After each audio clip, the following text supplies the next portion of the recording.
Good afternoon and welcome to News Blitz on ZTN. I'm Blessing Munatse. Thanks so much for joining us. Here's a look at our top stories. The Zimbabwe Electoral Commission approaches Parliament over Braille ballots.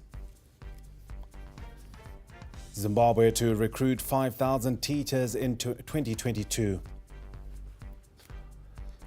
One person attends Budget Committee public hearing.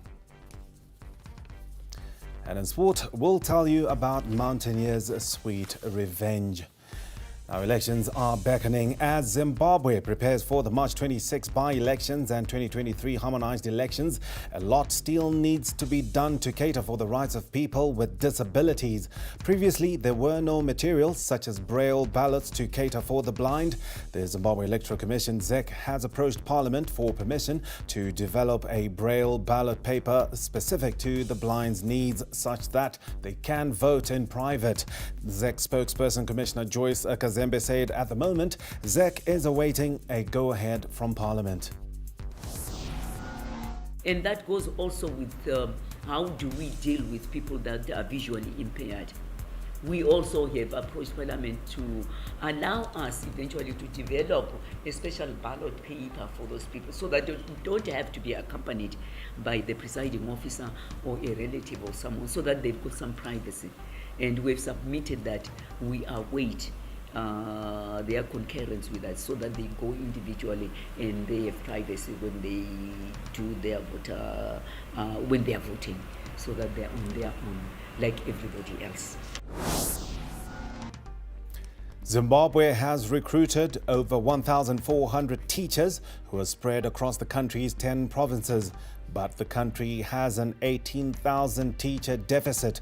Zimbabwe's teacher-to-pupil ratio is currently averaging 1 to 40, which teachers have been pushing to reduce to 1 teacher to 20 pupils. Zimbabwe Teachers Association Chief Executive Dr. Sifiso Ndlovu says more teachers are needed.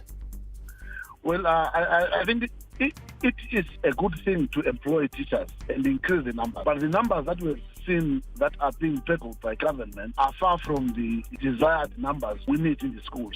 The current teacher-to-pupil ratio is too high. And we have been saying this over and over. And we were sitting previous years at a deficit of about 18,000 to 20,000 teachers.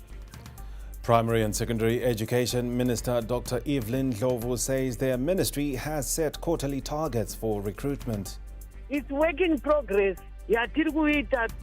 Together in the Public Service Commission to make sure that each school has got the teachers. And the first chunk here, Borerino, is 3,000. It's 3,000. First quarter, we will start with 3,000 recruitment of 3,000. Then second section, total 1,000, and then another 1,000 at the end of towards the end of the year, the last quarter. So my preparations are but first quarter they are well in advance. That all advance are really serious. We head to Bulawayo, where the leg of the ongoing Parliamentary Portfolio Committee on Budget, Finance and Economic Development has seen a single person in attendance today. The committee is holding public hearings on the Insurance Bill HB 1 2021 and Insurance Pensions Commission Bill HB 6 2021. Possible to say we have maybe a certain board that is made up of pensioners themselves that can represent on that board. Say perhaps we have a group of pensioners that come together and have their own association maybe. Chairperson of the committee, Dr. Matthew Nyashanu, attributed the poor turnout to the technical nature of the hearings. As a committee, we value every contribution that comes from citizens, every contribution that we receive from any member of the public. But this is a technical bill, and many people here in Bulawayo are also represented in Harare by certain organizations, and we intend to meet them on Wednesday in Harare. I'm sure in Harare we'll have quite a number. The Mutorashanga Green Pool, located in Zimbabwe's Mashonaland West province, is under the spotlight. Residents want the pool, which has suddenly become a hit as hordes of people visit it daily, to be protected just like other resorts. The residents say the pool is being damaged by mining activities. The residents are being fronted by the Mutorashanga Voluntary Group. On the other hand, authorities say the pool itself came into existence after a mine shaft was filled with water. Officials from the Mines and Mining Development Ministry appeared before the Parliamentary Portfolio Committee on Environment, Defence and Security on Monday and were probed about the possibility of mining and tourist activities coexisting. Well, meanwhile, it has been revealed that Amazon Mines, the company operating in Mutorashanga, was recently fined by the Environmental Management Agency, EMA, for digging trenches before completing an environmental impact survey as is required by law. We have become aware that there is some trenching that the company started undertaking, which is outside the provisional authority that EMA gave them. For the record, they do not have an environmental impact assessment yet. What they have was authority to take their equipment there so that they do not incur storage expenses. After we became aware that they were now trenching outside the authority, I wish to bring to the House attention that EMA issued the relevant tickets or fines to the company. Let's take you to southern Zimbabwe, where rampant cross-border stock theft has left border communities in Zimbabwe and Botswana counting their losses. Villagers revealed this at Mlambapele border post during a fact-finding visit by an interministerial committee set up by Zimbabwe to curb stock theft. The villagers called for further tightening of stock theft laws and prosecution of security personnel who they allege are working in cahoots with the rustlers. Baba Matanga, ngicela ngani uyaqinisa isandla ebafaneni bakho. Basebenze isibili impela. Kuyasikhathaza thina lo baba oncobe lapho ukuthi asiyabona abafana abayenza nje mathanda phezukwethu. Basithathela imihlelo emihle. Ngoba noma singababamba amasela kusasa siyababona bela. Yabona. So I decided ukuthi at least ngabale support igovernment ingasupporta abantu labane bekhishwe bonke le nkomo zabo elakhelwa khatshana le. Zimbabwe's Home Affairs and Cultural Heritage Minister Kazembe, who co-chairs the Interministerial Committee, said Zimbabwe and Botswana have agreed to heighten joint security operations. I also want to thank His Excellency the President, who asked us to come here to the ground to deal with this situation, to listen to the people and hear what the challenges are. Given all these challenges we're talking about, the one with the golden finger, the Minister of Finance is also in this committee. Well, still related to security and crime, a suspected copper cables thief was on Sunday morning found dead after he was electrocuted while tampering with an electrical transformer in Zimbabwe's Mashonaland East province. The unidentified man's body was found near a ZESA transformer the same day, and some copper cables were recovered a few meters away from the dead body. Mashonaland East Provincial Police spokesperson Inspector Simon Chazovachi speaks. ZRP Chinamora is investigating a sudden death case in which a black male adult believed to have been electrocuted whilst trying to steal from and vandalize a transformer in search of copper wires and transformer oil in Chirodza village, Chief Chinamora Rombosha. His body is currently at Makumbe District Hospital mortuary, waiting for post-mortem.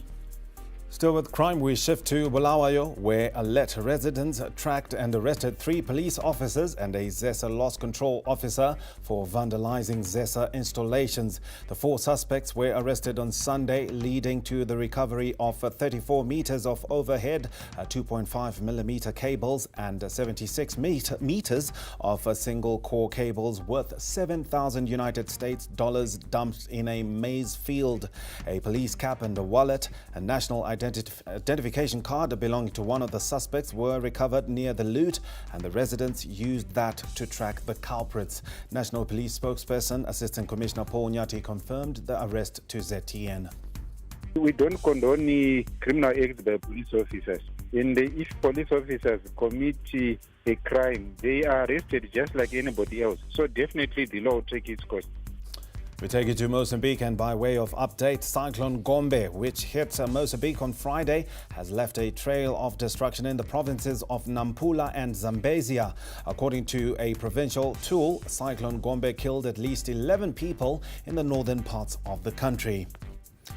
Kenyan President Uhuru Kenyatta has endorsed his former arch-rival Raila Odinga for the country's top job, weeks after their parties joined forces ahead of presidential and parliamentary elections in August. The announcement brings together two of Kenya's top political dynasties who have a long history of opposing each other at the ballot box.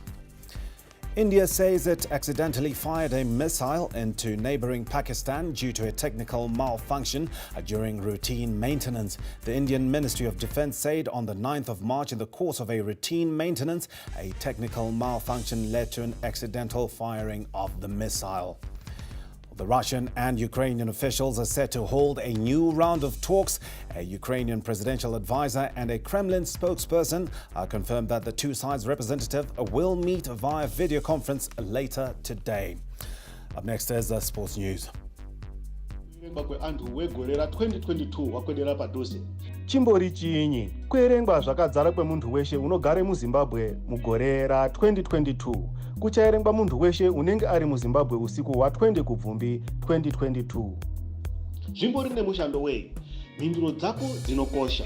Mashoko padera pezvekuerengwa kweanhu kunodetsera hurumende vemabhizinesi nekundla dzinoshanda neanhu kuti vaite mikarakadzo nemazano anokosha padera pezvakadai ngemishando dzekurapwa kweanhu, kufunda, kuakwa kwemhatso uye kufundiswa mishando.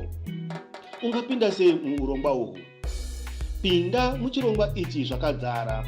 Pingura mibvunzo yeshe wechida uye ngegwinyiso. Vanenge vechierenga vanhu vachavhakachira mizi yenyu kubva zuva ra21 kuguma 30 kubvumbi 2022. Mhinduro yako pakuerengwa kweanhu mugore ra2022 haina ngozi uye yakangwaririka. Yakafishika uye yakangwarirwa ngemuteto weCensus and Statistics Act. Mhinduro yako ichashandiswa basi pakuchaya zvibalo. Pinda muchirongwa chekuerengwa kweanhu. Mhinduro yako inokosha, detsera kuaka ramangwani. Bata gwinyiso kuti waerengwa. Urongwa hwekuerengwa kweanhu hwa2022 kubva zuva ra21 kuguma 30 kubvumbi. Bata gwinyiso kuti waerengwa. Well, sports news on a Monday. It's all cricket today, and the Mountaineers made a perfect response to their Logan Cup heartbreak by beating rivals Rocks in the Pro 50 Championship final at Harare Sports Club yesterday. Speaking after the win, Captain Kevin Kasuza was full of praise for his side, saying they are also targeting the final piece of silverware this season, that is the domestic T20 competition starting next week. I think it was a bit of revenge, and I'm happy the guys played well. And it's good to be improving each day. We're looking forward for the T20s again. I think Dave, he's been good to us. He's got experience as a coach, so we give credit to him. After winning the one day, we fancy our chances. We can win the T20, and I guess we're starting our preparation in 5 days' time, so I think we'll be ready. Mountaineers coach Dave Horton was pleased with his team's attitude in the competition. They definitely got in our way with that Logan Cup one, beating us in the last game when we just needed to either win or draw, and they played really well and outplayed us. So this was a big game for us really, because you don't want to just be in the finals all the time and not win. And they put up a really good fight against us today, but fortunately we came through in the end. Well, for some consolation, Rocks captain Sakanda Rasa finished as the Pro 50 competition's player of the tournament, but it's not an accolade he was pleased to win. I'd rather have my hands on that trophy than to have my hands on the player of the tournament. As much as I'm grateful to Allah, as much as I'm grateful to my teammates and for all the prayers that I received during this time, but yes, it would have been nice to get my hands on that trophy. Meanwhile, there was cause for celebration in women in sport this within Women's Month as fast-rising cricket umpire Sara Dambanevana became the first local female umpire to stand in a domestic cricket final. Dambanevana was with Percival Cesara as the two umpires of the 50-50 challenge between Alliance Health Eagles and Rhinos at Old Hararens on Saturday. The youthful Eagles side capped off a fantastic tournament performance with a 71-run win over Rhinos. Another groundbreaking moment for women in sport. It's congratulations to those two umpires. Well, News Blitz comes to a close for today. Thank you so much for making us your choice. We're back again tomorrow, same time. You can visit our website, ztn.co.zw, or our social media platforms. On Twitter, it's at ZTN News, YouTube and Instagram at ZTN. Don't go away. World in 5 is coming up next. Thanks for watching.